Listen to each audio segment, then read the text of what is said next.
Orville right और Wilbur right ये दोनों एयरप्लेन्स के इन्वेंटर्स हैं। 17 दिसंबर 1903 राइट ब्रदर्स ने ह्यूमन फ्लाइट्स के एरा की शुरुआत की और उड़ने वाले व्हीकल का सक्सेसफुली टेस्ट भी किया, जो कि खुद की पावर से उड़ता था और बिना किसी डैमेज के नीचे भी उतर जाता था। ऐसा नहीं है कि प्लेन बनाने का आइडिया सबसे पहले राइट ब्रदर्स के पास ही आया हो, उनके पहले भी कई इन्वेंटर्स ने ऐसा करने का ट्राई किया, लेकिन उनका डिजाइन बर्ड्स की तरह उड़ने का होता था या फिर पतंग की तरह। धीरे धीरे प्रोग्रेस हो रही थी, लेकिन जब राइट ब्रदर्स ने ऐसा कुछ करने का डिसीजन लिया तो फिर सब कुछ बदल गया। 1899 में जब विल्बर राइट को फ्लाइट एक्सपेरिमेंट करना था तो इसकी और ज्यादा जानकारी के लिए उन्होंने स्मिथसोनियन इंस्टीट्यूशन में एक रिक्वेस्ट लेटर भेजा ताकि उन्हें और ज्यादा इंफॉर्मेशन मिल सके। इसके बाद उन्होंने अपने भाई के साथ मिलकर अपना पहला एयरक्राफ्ट डिजाइन किया, जो कि एक छोटा बाईप्लेन ग्लाइडर था जिसे पतंग की तरह उड़ाया गया था ताकि विंग वॉर्पिंग की तरफ से क्राफ्ट को कंट्रोल करने का सॉल्यूशन निकल जाए। उस वक्त तक राइट ब्रदर्स अपना ज्यादातर टाइम बर्ड्स को देखने में लगाते थे और उनके उड़ने के तरीकों को देखते रहते थे। उन्होंने नोटिस किया कि जो बर्ड्स हवा में उड़ रहे हैं उनके पंखों का जो कर्व सरफेस है वहां पर बहने वाली हवा लिफ्ट बना रही थी। और उन्होंने ये भी नोटिस किया कि जितने भी बर्ड्स हवा में उड़ते हैं वो घूमने के लिए और अपनी डायरेक्शन चेंज करने के लिए अपने पंखों की शेप को भी चेंज करते हैं। इसके बाद राइट ब्रदर्स ने भी इस टेक्निक का यूज किया और अपने प्लेन के विंग्स को थोड़ा मॉडिफाई किया। इसके बाद अगले 3 सालों तक विल्बर और ऑल्विन ने एक ग्लाइडर की एक चैन बना दी जो कि पतंग जैसी थी, जिसे पायलट के साथ और बिना पायलट के भी उड़ाया जा सकता था। उन्होंने केली और लैंगली के वर्क और ऑटो लिलियंथल की हैंग ग्लाइडिंग के बारे में पढ़ा। उन्होंने अपने कुछ थॉट्स के बारे में ऑक्टेव चैन्यूट को लेटर्स लिखे और उनसे उनकी राय मांगी। उन्होंने माना कि उड़ते हुए प्लेन को कंट्रोल करना बहुत ही मुश्किल काम है और इसका सॉल्यूशन निकालना उससे भी ज्यादा मुश्किल काम है।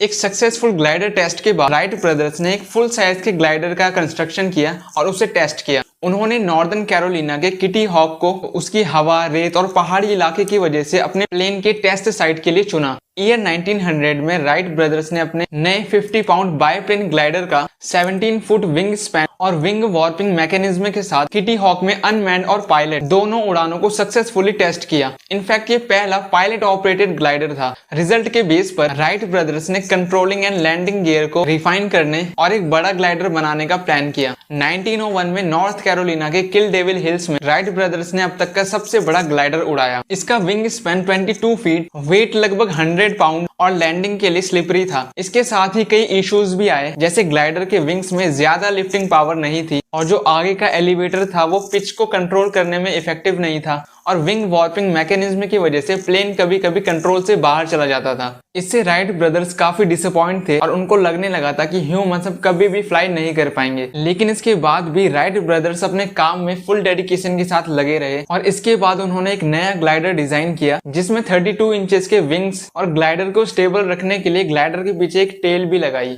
ईयर 1902 तक राइट ब्रदर्स ने इन नए ग्लाइडर से काफी टेस्ट किए। इसके बाद 1 महीने तक उन्होंने स्टडी किया कि प्रोपेलर कैसे काम करता है, जिसके बाद राइट ब्रदर्स ने एक नया मोटर और एक नया प्लेन डिजाइन किया जो मोटर के वेट और वाइब्रेशन को एडजस्ट करने के लिए इनफ स्ट्रॉन्ग था। इसका वेट अब 700 पाउंड हो चुका था और अब इसको फ्लायर के नाम से जाना जाने लगा।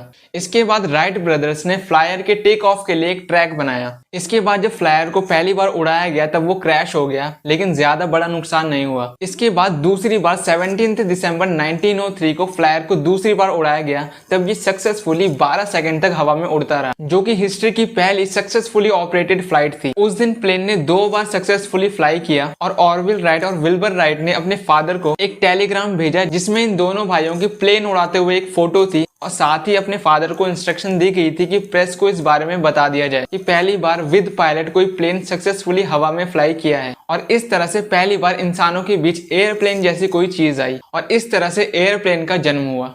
यूएस गवर्नमेंट ने अपना पहला एयरप्लेन राइट ब्रदर्स बाईप्लेन 30 जुलाई 1909 को खरीदा था। प्लेन को $25,000 में बेचा गया और साथ ही $5,000 बोनस भी मिला क्योंकि इसकी स्पीड 40 माइल पर आवर थी।